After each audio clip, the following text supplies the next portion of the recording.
স্ত্রীকে ঋণ দিলে আয়কর কি বাঁচবে? আয়করের নিয়ম এই ভিডিওতে জানা যাবে। Hi everyone, welcome back to my channel অঞ্জনার ব্যঞ্জনা।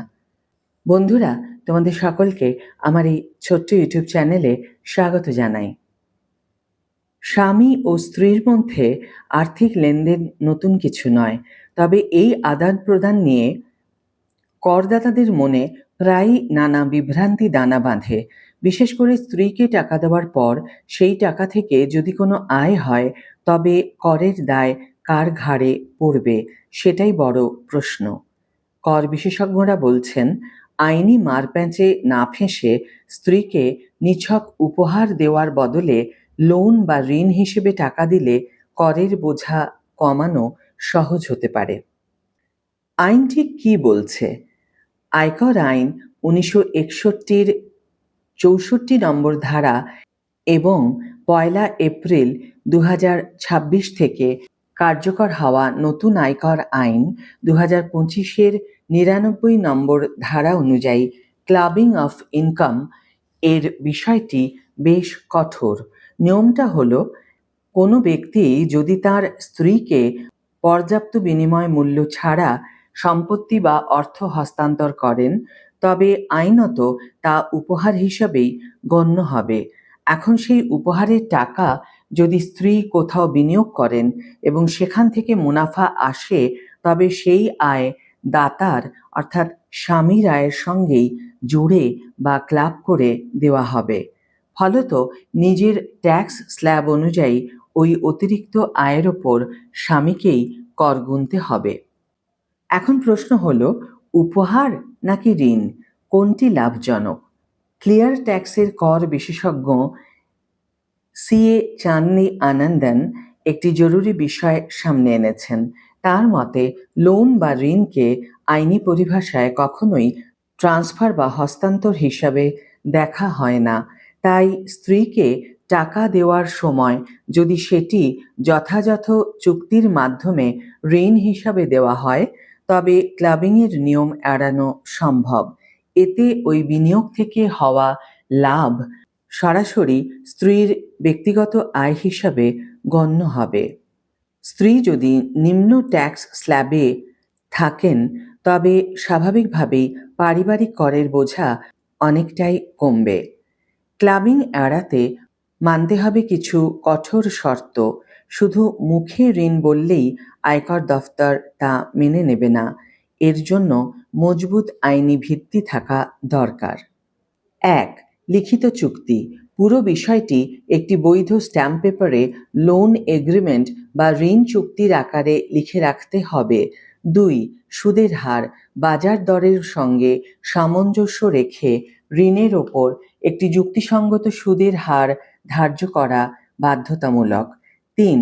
Bank record. স্ত্রী যে নিয়মিতভাবে আসল টাকা ও সুদ শোধ করছেন তার স্পষ্ট প্রমাণ থাকতে হবে ব্যাংক স্টেটমেন্ট বা ইএমআই রেকর্ডে। 4. আয়কর রিটার্ন।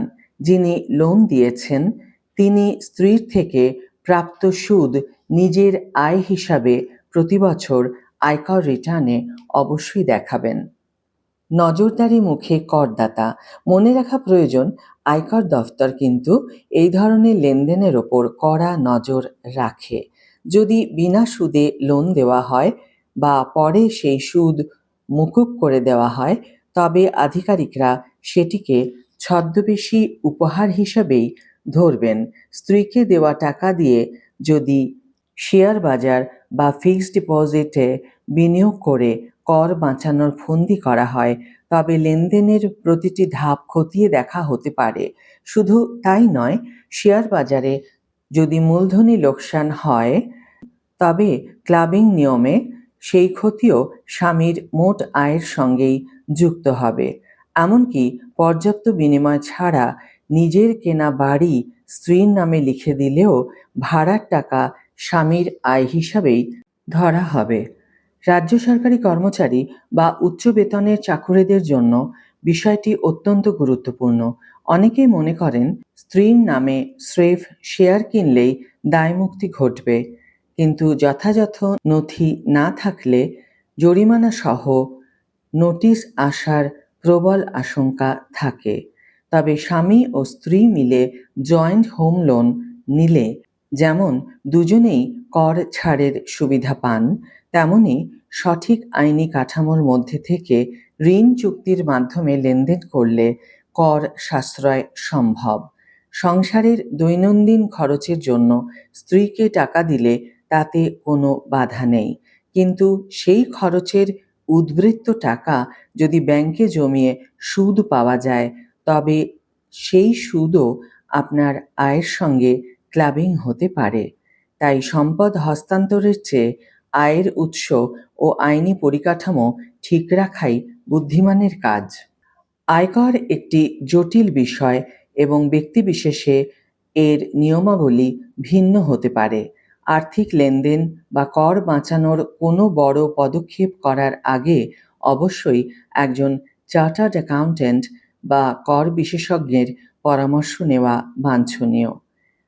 আজকের ভিডিও এখানেই শেষ করছি বন্ধুরা।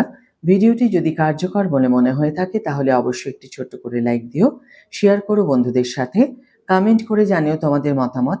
যারা এখনও আমার চ্যানেলটিকে সাবস্ক্রাইব করোনি তারা অবশ্যই চ্যানেলটিকে সাবস্ক্রাইব করে আমার পাশে থেকো, আর যারা অলরেডি সাবস্ক্রাইব করে দিয়েছো তাদের জন্য আমার অনেক ভালোবাসা এবং অনেক ধন্যবাদ। আজ তাহলে বিদায় বন্ধু, দেখা হবে পরের ভিডিওতে। ভালো থেকো, সুস্থ থেকো, সঙ্গে থেকো।